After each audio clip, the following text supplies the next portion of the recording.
அல்லேலூயா. நல்ல கவனிங்க. ஆதியாகமம் 39ஆம் அதிகாரத்தில் நான் முதலாவது வாசித்த அந்த வேத பகுதிக்கு நேராய் நாம் வரலாம். 2வது வசனத்தில் கர்த்தர் யாரோடு இருந்தார்? திரும்ப வசனத்தை வாசிங்க. கர்த்தர் யோசேப்போட இருந்தார். எல்லாம் சொல்லுங்க. கர்த்தர் யோசேப்போட இருந்தார். ஆகவே என்னாச்சாம்?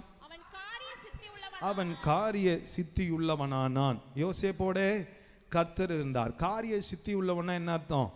எங்க வீட்டில் ஒரு சித்தி இருக்கு, அந்த சித்தி அப்படின்னு நினைச்சிட்டீங்களா? அப்படி கிடையாது. அல்லேலூயா. காரிய சித்தி என்றால் எந்த காரியத்தை செய்தாலும் அது என்ன பண்ணுகிறது? வாய்க்கிறது. அவன் செய்கிற எல்லா காரியங்களும் அப்படியே நடக்கிறது, சித்தி பெறுகிறது. அதைத்தான் சொல்லுகிறது வேதம். அவன் காரிய சித்தி உள்ளவனானான். இன்னைக்கு நிறைய நேரத்தில் சொல்லுவாங்க, ஐயா நான் எதை செஞ்சாலும் என்ன பண்ண மாட்டேங்குது? நடக்க மாட்டேங்குது. எதை செஞ்சாலும் அது வாய்க்க மாட்டுது. ஒரு பிஸ்னஸை தொட்டாலும் நடக்க மாட்டுது. ஒரு செடியை வச்சா கூட முளைக்க மாட்டுது. ஆமீன். சாப்பாடாக்குனா கூட நல்லா இருக்க மாட்டுது. அல்லது எந்த காரியத்தை தொட்டாலும் சில பேர் சொல்லுவாங்க, இவன் கிடக்குறான் விளங்காத பைய, எதை செஞ்சாலும் என்ன பண்ணாது? சொல்லுங்க, என்ன பண்ணாது? நிறைய பேர் அமைதியாக இருக்கிறத பார்த்தா நிறைய பேர் நீங்கள் அப்படித்தான் நினைக்கிறேன். ஆமாம் தானே? Price the Lord. ஆமாம், நிறைய பேர் சொல்கிறது அதுதான், இவன் எதை செஞ்சாலும் விளங்கவே விளங்காதுங்க ஐயா. ஆமேன். ஆனால் இங்கே வேதம் சொல்லுகிறது, இந்த மனுஷன் எதை செய்தாலும் அது அப்படியே நடக்கிறது, அது வாய்க்கிறது, அது சித்தி பெறுகிறது. அதுக்கு காரணம் என்ன? கர்த்தர். சொல்லுங்க, பக்கத்தில் பார்த்து சொல்லுங்க, கர்த்தர் உங்களோடு இருந்தா, கர்த்தர் உங்களோடு இருந்தா நீங்க செய்யறதெல்லாம், ஆமா, கர்த்தர் செய்கிறதெல்லாம், அவன் செய்கிறதெல்லாம், அதுதான் சங்கீதம் 128 வாசிக்கிறோம். அவன் செய்வதெல்லாம் வாய்க்கும். கரங்களை தட்டி ஒரு அல்லேலூயா சொல்லுங்க பார்க்கலாம். ரைட். கர்த்தர் யோசேப்போடே இருந்தபடியினால் அவன் செய்த எல்லாம் வாய்த்தது என்று நாம் வாசிக்கிறோம். Price the Lord. இப்போ திரும்ப தொடர்ந்து நீங்கள் வாசிக்கிற போது அவனை எகிப்திலே விற்று விட்டார்கள். யோசேப்போட சப்ஜெக்ட் தெரியாத குழந்தை பிள்ளைங்க கூட என்ன பண்ண முடியாது? இருக்க முடியாது. ஏன்னா சண்டே கிளாஸில் கொண்டு எல்லா இடத்துலையும் அதிகமாக சொல்லிக் கொடுக்கப்படுகிற ஒரு கதை அது. ஆமேன். ஆனால் அது ஒரு வரலாறு தான். ஆகவே இந்த யோசேப்பு பற்றின மேட்ரு எல்லாருக்கும் தெரியும். யோசேப்பை அவனுடைய சகோதரர் என்ன பண்ணிட்டாங்க? குழியில் தள்ளினாங்க, அப்புறம் விற்று போட்டாங்க. அவற்றை அந்த யோசேப்பை எகிப்தை சார்ந்த ஒரு தலையாரி என்ன பண்ணா?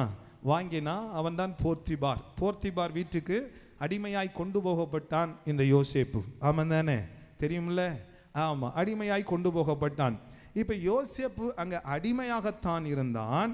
ஆனால் வேதம் சொல்லுகிறது, பிரைஸ் தி லார்ட், 3வது வசனம், கர்த்தர் அவனோடே இருக்கிறார் என்றும் அவன் செய்கிற யாவையும் கர்த்தர் வாய்க்க பண்ணுகிறார் என்றும் அவன் எஜமான் கண்டு. அல்லேலூயா. இங்க 2 பேரை பத்தி பார்க்கிறோம். ஒன்று யோசேப்பு.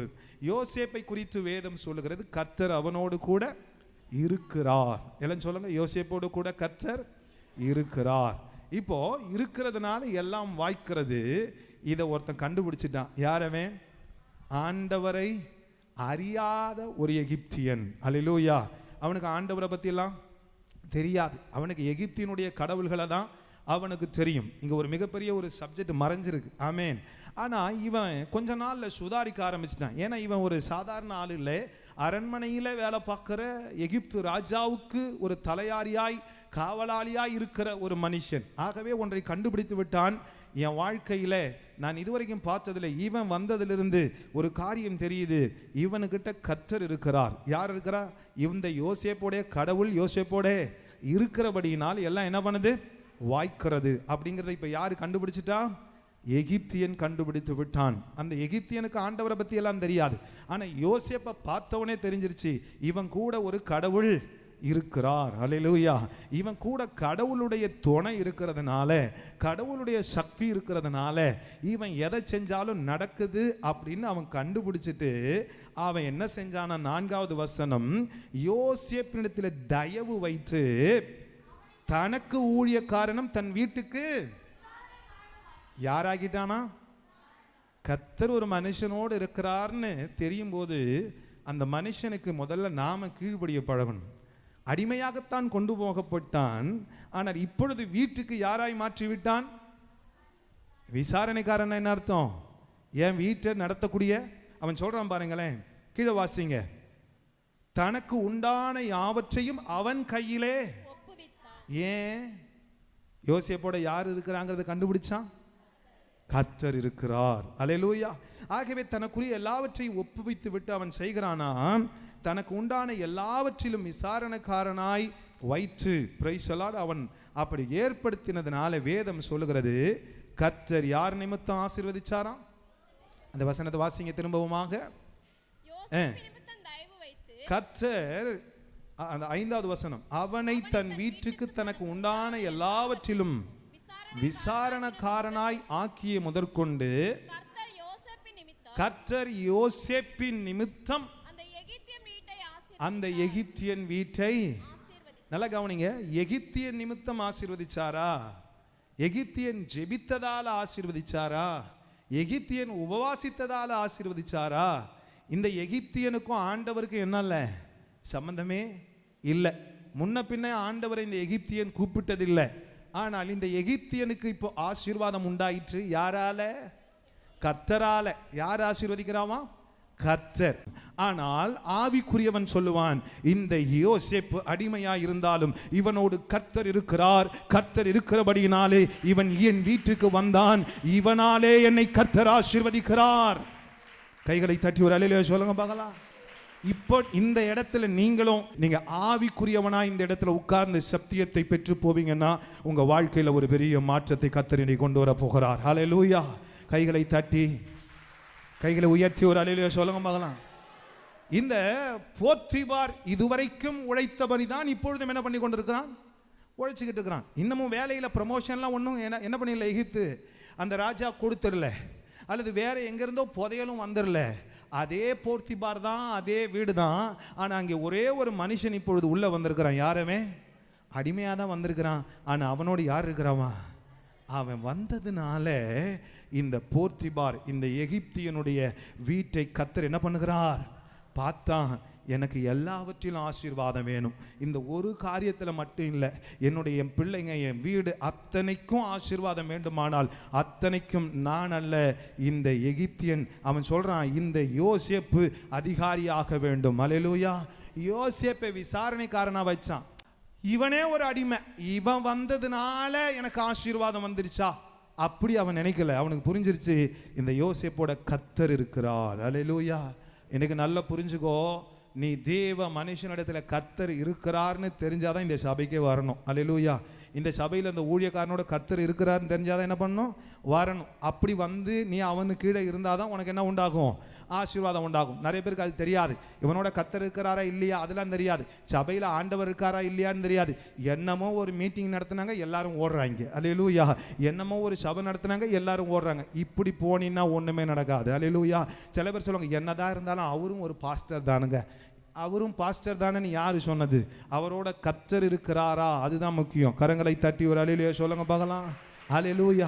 இப்போ கர்த்தர் இருந்ததினாலே இந்த எகிப்தியனுடைய வீட்டை கர்த்தர் ஆசீர்வதித்தார். அல்லேலூயா. நல்ல வாசிங்களேன். Price the Lord. 6வது வசனம், ஆகையால் அவன் தனக்கு உண்டானதை எல்லாம் யோசேப்பின் கையிலே ஒப்பு கொடுத்து விட்டு தான் புசிக்கிற போஜனம் தவிர தன்னிடத்தில் மற்றொன்றை குறித்து விசாரியாதிருந்தான். ரைட். ஹல்லேலூயா. நல்ல கவனிங்க. இப்ப எல்லாவற்றையும் அவன் கையில விட்டு விட்டான். கர்த்தர் ஏனென்றால் யோசேப்போடு இருக்கிறார் என்று சொல்லி. எப்பெல்லாம் நம்முடைய வாழ்க்கையில உயர்வு வருதோ அப்பெல்லாம் சோதனைகளும் வரதான் செய்யும். அல்லேலூயா. ஆமென். ஆனால் அந்த சோதனையில யோசேப்பு ஒரே ஒரு வார்த்தையை சொன்னான். அவனுக்கு ஒரு டெஸ்ட் வந்தது. அவனுடைய மனைவி, அந்த போர்த்திபார் எகிப்தியனுடைய மனைவி, அவனுக்கு விரோதமாய் அவனை பாவத்திற்குள்ளாக நினைத்து அவனோடு கூட பேசினாள். ஆனால் வேதம் தெளிவாய் சொல்லுகிறது. 9வது வசனம் பாருங்களேன். இந்த வீட்டிலே என்னிலும் பெரியவன் இல்லை, இருக்கிறபடினால் உன்னை தவிர விலக்கி வைக்கவில்லை. இத்தனை பெரிய பொல்லாங்குக்கு உடன்பட்டு யாருக்கு விரோதமாக? ஒரு அல்லேலூயா சொல்லுங்க பார்க்கலாம். அல்லேலூயா. அல்லேலூயா. அல்லேலூயா. ஆமென். Praise the lord. யோசேப்புக்கு ஒன்று மாத்திரம் தெரிந்தது, நான் இந்த போர்த்திபார், இந்த எகிப்தியனுக்கு விரோதமாய் பாவம் செய்வது எனக்கு ஒன்றும் பெரிய காரியம் அல்ல. ஏனென்றால் என்னிடத்து இங்க இருக்கிற எல்லாம் யாரு கீழே தான் இருக்கிறது? எனக்கு கீழே தான் இருக்கிறது. ஒன்றையும் அவன் விசாரிக்கவில்லை, எல்லாவற்றையும் என் கையில தான் கொடுத்திருக்கிறான். ஆனால் எனக்கு ஒன்றே ஒன்றை குறித்த பயம் உண்டு. என்னோடு இருக்கிற தேவனாகிய கர்த்தர், என்னோடு இருக்கிற பரிசுத்த ஆவியானவர், அவருக்கு விரோதமாய் நான் இந்த பொல்லாங்க என்ன பண்ண மாட்டேன், செய்ய மாட்டேன். பல நேரங்களில் நாம் நினைக்கிறோம் நம்முடைய வாழ்க்கையை பார்ப்பதற்கு வேற யாரும் இல்லை, மனிதர்கள் இல்லை, கேள்வி கேட்க யாரும் இல்லை, நாம் தடுமாறலாம், தவறலாம் என்று நினைக்கிறோம். என் அன்பு தேவ பிள்ளையே, தேவ ஆவியானவர், தேவனாகிய கர்த்தர் உன்னோடு கூட இருக்கிறார்.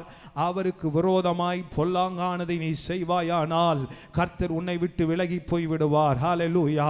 யோசேப்பு அதிலே தெளிவாயிருந்தான். என் வாழ்க்கையிலே என் ஆண்டவருக்கு விரோதமாய் இப்படிப்பட்ட பொல்லாங்கை நான் செய்வது எப்படி என்பதிலே அவன் தீர்மானமாயிருந்தான். கைகளை தட்டி இப்ப நான் உனக்கு ஒரு சூப்பரான ஒரு மேட்டரை சொல்றேன் பாரு. நிறைய பேருக்கு நிறைய விஷயம் புரியவே இல்லை.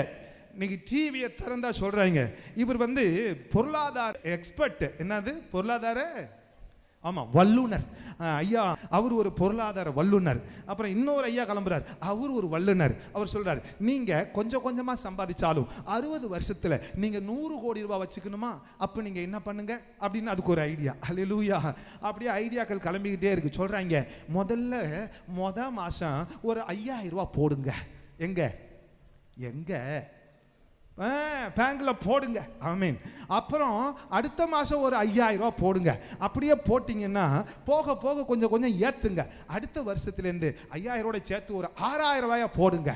அடுத்த வருஷத்துக்கு முத மாசத்துல 6000 ரூபாய், அடுத்த மாசம் 2வது மாசத்துல அதே 6000, அப்புறம் 3வது வருஷத்துலேருந்து 7000 ரூபாய் போடுங்க. அப்படியே போட்டீங்கன்னா உங்களுக்கு 60 வயசு வரும்போது நீங்க 60 கோடிக்கு அதிபதி.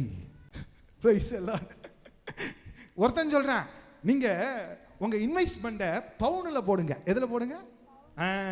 மற்றதுல போட்டீங்கன்னா அந்த அளவுக்கு என்ன வராது, லாபம் வராது. ஆனா பவுன் ரேட்டு மட்டும் என்ன பண்ணிக்கிட்டே இருக்கு, ஏறிக்கிட்டே இருக்கு. ஆகவே நீங்க என்ன பண்ணீங்கன்னா ஃபர்ஸ்ட் உங்க அமௌண்ட்டை பவுன்ல போடுங்க. எப்படி போடுங்க? அதுக்கு தான் இப்ப ஸ்கீம் வந்திருக்கு. என்ன ஸ்கீம் வந்திருக்கு? கொஞ்சம் கொஞ்சமா கட்டி சொல்லுங்க. எல்லா கடையிலும் இப்ப வந்துருச்சுங்க. ஜாயாலுகாஸ் எல்லா அலுகாஸ்லையும் வந்துருச்சு. நீங்க உங்கள் பணத்தை ஏன் வீணாய் செலவு பண்ணுகிறீர்கள்? அதை கோல்டில் இன்வெஸ்ட்மெண்ட் பண்ணுங்கள். ஆமா, கொஞ்சம் கொஞ்சமா போட்டு ஒரு வருஷத்துல எவ்வளவு பவுன் எடுக்கலாமா? 1 பவுன் எடுங்க. அப்படி ஒரு ஆள் சொல்றாரு, உங்ககிட்ட பவுன் அதிகமா வேணுமா? 30 வருஷத்துல நீங்க 30 பவுனுக்கு சொந்தக்காரங்களா ஆயிடுவீங்க. இப்பெல்லாம் நிறைய கிளம்பிட்டாங்க, யூடியூபர்லாம் கிளம்பிட்டாங்க. அல்லேலூயா. என்ன ஐடியா கொடுக்குறான்னு தெரியுமா? நீங்க முதல்ல உங்ககிட்ட இருக்க பணத்துக்கு 1 பவுன் நகையை வாங்குங்க. எவ்வளோ வாங்குங்க? 1 பவுன் நகையை வாங்கி அதை ரொம்ப கம்மி வட்டிக்கு கொடுக்குற அந்த பேங்க்ல போய் வைங்க, ஒரு நேஷனல் பேங்க்ல. இப்போ உங்களுக்கு கையில் எவ்வளோ கொடுப்பாங்க? 1 பவுன் இப்போ எவ்வளோங்க தெரியலையா? 60000 ரூபா. ஆமா, நீங்க 50000 ரூபா வாங்குங்க. அதோட கூட ஏதாவது கஷ்டப்பட்டு மேல ஒரு 10000 போட்டு அப்படியே என்ன பண்ணுங்க, இன்னும் கொஞ்சம் பவுன் 1 பவுன் வாங்கி திரும்ப அடகு வைங்க. அப்புறம் டெய்லியும் வட்டி கட்டுங்க. மாசம் மாசம் என்ன பண்ணுங்க, வட்டி கட்டினீங்கன்னா அது 2 வருஷத்துல உங்களுக்கு என்ன ஆயிடும், இப்போ 2 பவுன் சொந்தம் ஆயிடும். அப்படியே நீங்க கட்டிக்கிட்டே அடுத்த 2 பவுனையும் சேர்த்து அடகு வைக்கிறீங்க. அடகு வச்சிங்கன்னா அந்த 2 பவுனுக்கும் 1 லட்சம் ரூபா கொடுப்பாங்க. அது மேலே கொஞ்சம் காசை போட்டு என்ன பண்ணிடுங்க, இப்போ 4 பவுனா வாங்கி அடகு வச்சு 4 பவுனுக்கு செருவை கட்டுங்க. கிட்டத்தட்ட 30 வருஷத்துல உங்ககிட்ட எத்தனை பவுன் இருக்கும் தெரியுமா? 30 பவுன் இருக்குமா? அப்படி சொல்றேன். அல்லேலூயா. இப்படி நிறைய பேர் பொருளாதார வல்லுநர்கள்லாம் கிளம்பி என்ன சொல்லிட்டு இருக்கிறான், உங்களுக்கு நீங்க பெரிய ஆள் ஆகணுமா, பணக்காரங்கள் ஆகணுமா, இப்பயே செருவை என்ன பண்ணுங்க, சேர்த்து வைங்க. ஒரு பொருளாதார எக்ஸ்பர்ட் வந்தது ஒரு நாள், ஐயா நான் மாட்டிக்கிட்டேன்னு. என்னம்மா மாட்டிக்கிட்டேன்? ஐயா ஒன்றும் இல்லைங்க, எனக்கு கொஞ்சம் பணம் தேவைப்பட்டது, 5 குழுவில் பணம் வாங்கினேன். நானும் சும்மா தானே இருக்கிறேன் வீட்டில், ஏதாவது பிஸ்னஸ் பண்ணலான்னு 5 குழுவில் 50000 ரூபா வாங்கி 5 பைசா வட்டிக்கு கொடுத்தங்க. ஆனால் வட்டி கொடுத்தவங்களாம் திருப்பி கொடுக்க மாட்டாங்க. இப்போ ராத்திரியாக பிடிக்க வந்துட்டாங்க. என்ன பண்ணுறதுன்னு தெரில. வட்டியும் கட்ட முடியல, கொடுத்த வட்டியும் வரல. கடைசி கட்ட சாவுலான்னு முடிவுக்கு வந்துட்டாங்க. அல்லேலூயா. இன்னைக்கு நிறைய பேர் அப்படிலாம் கிளம்புறாங்க. Price card. சில பேர் கிளம்புறாங்க, மௌனே நீ படிடா, நீ படிச்சாதான் என்ன பண்ணலாம், உலகத்தில் எல்லா செல்வத்தையும் திருடி விடலாம். திருட முடியாத ஒரே ஒரு செல்வமே எதுதான்? அல்லேலூயா. ஆமா, நிறைய பேர் அப்படித்தான் கிளம்புறாங்க. இன்வெஸ்ட்மெண்ட்டை எப்படியெல்லாம் பண்ணணும்னு சொல்லி அதில் போடு இதில் போடு நகையை விடு, நிலத்தை அடகுபுடி. எப்போ பார்த்தாலும் மூளை எதை நினைக்குதுன்னா ஏதாவது பண்ணணும், சேர்க்கணும். நீ ஓடி ஓடி உழைச்சாலும் ஒட்டுறது தான் ஒட்டும், நீ உழுந்து உழுந்து புரண்டாலும். நல்லா டெம்போ. ஓடி ஓடி உழைச்சாலும் நீ உழுந்து உழுந்து பிறண்டாலும். நானும் என் மனைவி தான் பேசிக்கிட்டு போயிட்டே இருந்தோம். போயிட்டு இருக்கும்போது பார்த்தோம், இங்கே ஒருத்தன் நோண்டிக்கிட்டே நிற்கிறான் கடப்பாறையை விட்டு, அங்கே ஒருத்தன் நோண்டிக்கிட்டே நிற்கிறான் வேலியை கட்டிக்கிட்டு, ஒருத்தன் ஓசை போட்டு தண்ணி அடிச்சுக்கிட்டே இருக்கிறான். என்னடானா காலையிலே 6 மணிக்கெல்லாம் வயலில் வந்து நிற்கிறான். அல்லேலூயா. ஏன்னா எப்படியாவது என்ன பண்ணிடணும், வயல்ல இருந்து சொல்லுங்க, எதையாவது வயலில் கொட்டி கிடக்கான். என்ன கிடக்கு? பணம் கிடக்கு, பொருள் கிடக்கு. வயல்ல இருந்து விலைய வச்சு எடுத்துடணும். என் மனைவி தான் சொன்னாங்க, இங்கே எல்லா பயிலும் போட்டி போட்டு நிற்கட்டும், அங்கே ஒரு நாளைக்கு எல்லா பயிலும் போட்டி போட்டு எங்கே நிற்க போகிறான், என்னத்தை எடுத்துகிட்டு போய் போகிறான். அல்லேலூயா. எல்லாம் போட்டி போட்டுட்டு கியூவில் அவன் முன்னாடி நிற்பான், இவன் பின்னாடி நிற்பான். ஆக மொத்தம் எல்லா பயிலும் எங்கே தான் நிற்க போகிறான், எல்லா பயிலும் ஒரே இடத்துக்கு தான் போகிறான். அல்லேலூயா. ஆமாம், அவன் போகாத நாம் போகிற ஒரு இடம் ஒன்று இருக்குது, அதுதான் பரலோகம். கையை தட்டி ஆமென். அல்லேலூயா. ஆராதனையில் ஒழுங்க கலந்து கொள்ளணும், தேவ ஆவியிலே நிரம்பி ஜெபிக்க பழகணும். ஆராதனையில் ஒழுங்க கலந்து கொள்ளணும், தேவ ஆவியிலே நிரம்பி ஜெபிக்க பழகணும். மறவாதே மறவாதே எந்தன் மகளே, நீ மறந்தாலே வாழ்வு இல்லை என்றார் தேவனே. மறவாதே மறவாதே எந்தன் மகனே, நீ மறந்தாலே வாழ்வு இல்லை எந்தன் மகளே.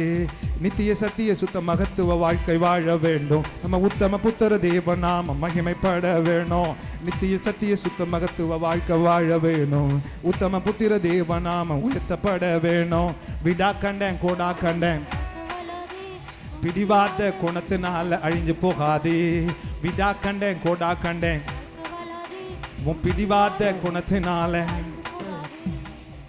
இந்த யோசேப்பு ஆசீர்வாதமா இருந்ததுக்கு யோசேப்புடைய குவாலிஃபிகேஷன் காரணம் இல்லை, யோசேப்புடைய பேக்ரவுண்டு காரணம் இல்லை, யோசேப்புடைய நாலேஜ் காரணம் அல்ல, யோசேப்புடைய எக்ஸ்பீரியன்ஸ் காரணம் அல்ல, யோசேப்புக்கு இருந்த திறமை காரணம் அல்ல, யோசேப்போட கர்த்தர் இருந்தார். கைகளை தட்டி அல்லேலூயா. அவன் அதனால தான் சொன்னான், என் கர்த்தருக்கு விரோதமா இவ்வளவு பெரிய பொல்லாங்க. ஆமா ஆமா ஆமா.